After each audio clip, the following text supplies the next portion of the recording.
warahmatullahi wabarakatuh. Halo semuanya.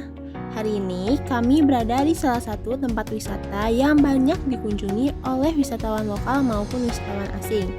Lokasinya berada di tengah-tengah kota Bogor. Apalagi kalau bukan Kebun Raya Bogor. Kebun Raya Bogor merupakan lahan percobaan dan penelitian tumbuhan. Banyak sekali jenis-jenis tumbuhan yang ada di dalamnya. Dari pepohonan yang tinggi berusia puluhan hingga ratusan tahun, sampai jenis-jenis tanaman kaktus. Mungkin masyarakat kebanyakan mengunjungi Kebun Raya Bogor sebagai tempat rekreasi atau wisata saja. Tetapi siapa sangka, di dalam Kebun Raya Bogor terdapat tempat-tempat unik yang dapat menambah pengetahuan kita.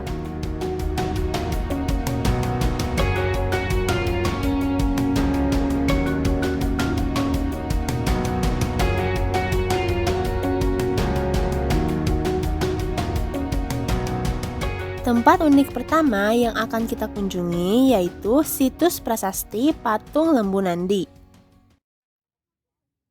Ini merupakan patung Lembu Nandi. Lokasi patung Lembu Nandi ini diduga arca Dewa Siwa atau Siwa di Kebun Raya Bogor terletak tidak jauh dari gerbang utama. Tidak jauh dari sini ada kolam, itulah arti dari tulisan yang terpahat pada sebuah lempengan batu ini. Pahatan dalam aksara kuno tersebut dibuat jauh sesudah kerajaan Hindu terakhir di Bogor, yaitu Kerajaan Pakuan Pajajaran runtuh. Prasasti tersebut berusia jauh lebih muda dibandingkan dugaan orang. Lembu Nandi atau dikenal juga dengan Lembu Nandini atau Nandi Suara, konon menurut kepercayaan penganut Hindu merupakan kendaraan atau wahana Dewa Siwa, yaitu dewa yang bertangan 4 dan bersenjata padma ini mengendarai lembu Nandi berkeliling jagat raya.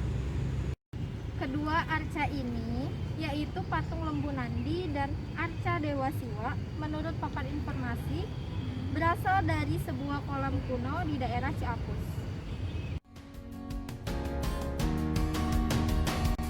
Nah, dari situs patung Lembu Nandi, kita beranjak ke Museum Zoologi.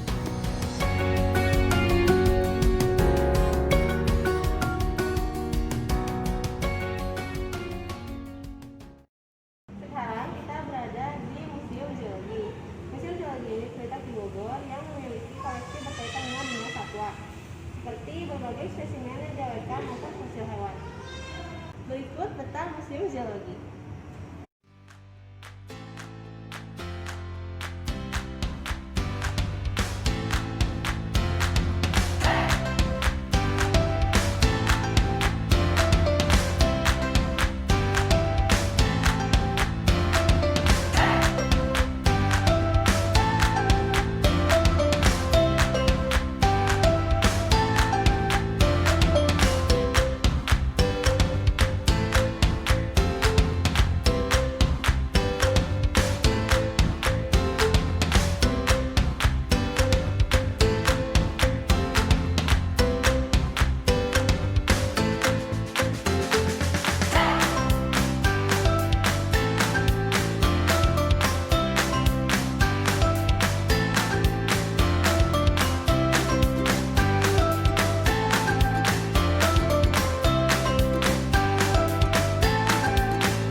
Setelah berkeliling-keliling di Museum Zoologi, sekarang kita akan pergi ke Makam Belanda. Makam Belanda ini berlokasi tepat di depan pintu masuk Istana Bogor yang berada di dalam Kebun Raya Bogor.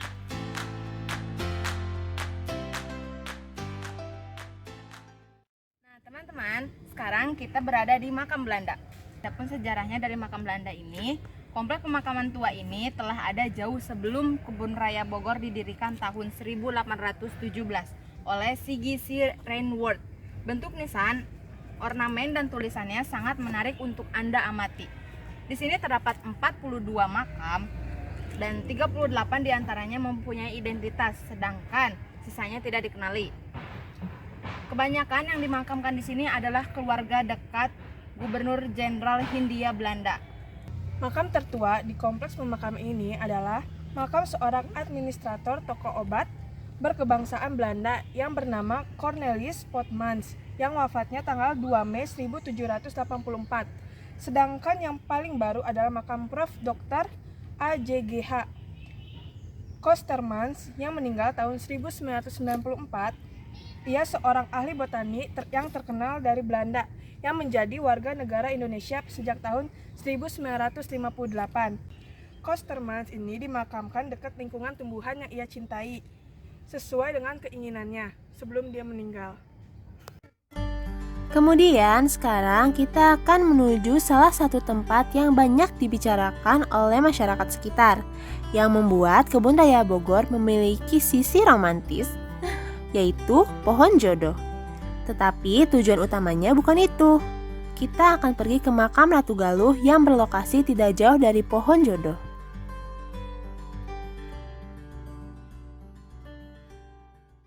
Berada di pohon jodoh. Pohon ini berbeda jenis tetapi ditanam berdampingan pada tahun 1866.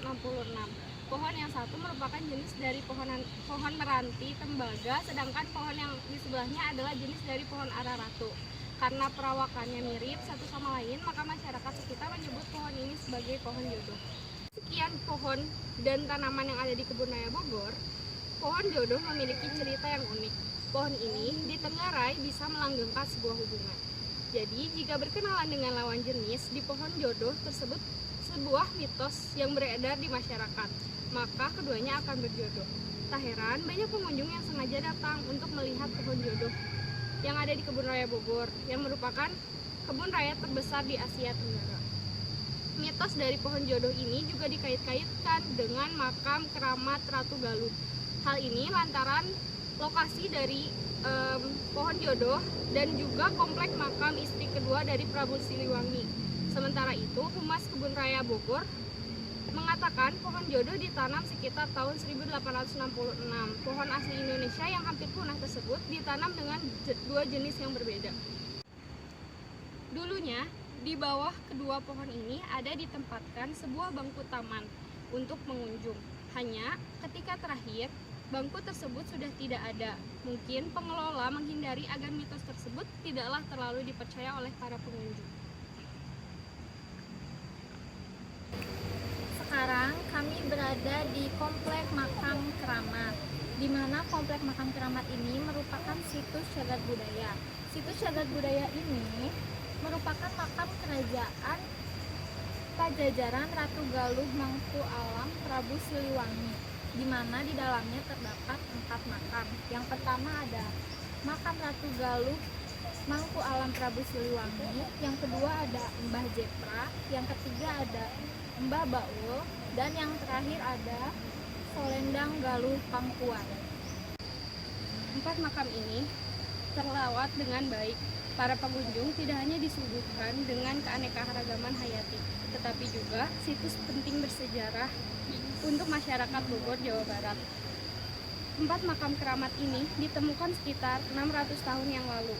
Pada tahun 1946, makam-makam ini diyakini adalah makam Ratu Galuh, istri kedua dari Prabu Siliwangi.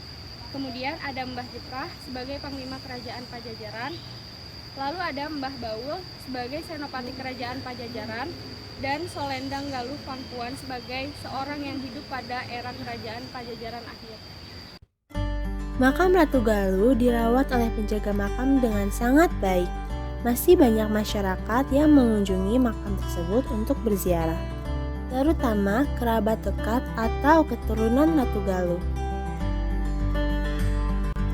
Itulah beberapa tempat unik yang berada di dalam Kebun Raya Bogor. Tidak menyangka bukan? Tempat yang penuh dengan tumbuh-tumbuhan hijau, indah, sejuk dan nyaman ini memiliki beberapa tempat yang juga harus dijaga dan dihargai keberadaannya.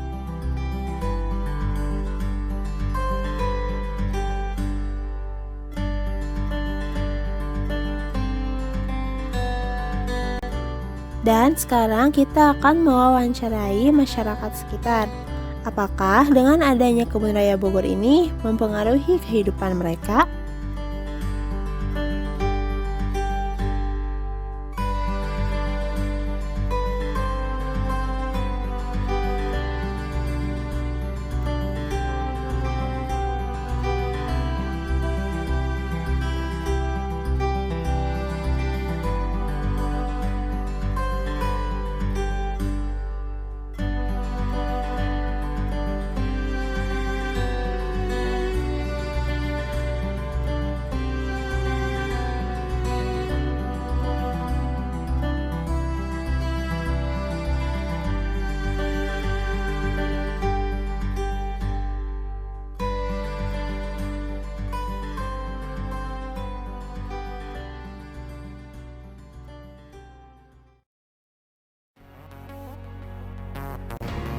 Nah, bagaimana kesanmu tentang Kebun Raya Bogor? Menarik, bukan? Sekian yang dapat kami sampaikan. Mohon maaf atas segala kekurangannya. Semoga video ini bermanfaat.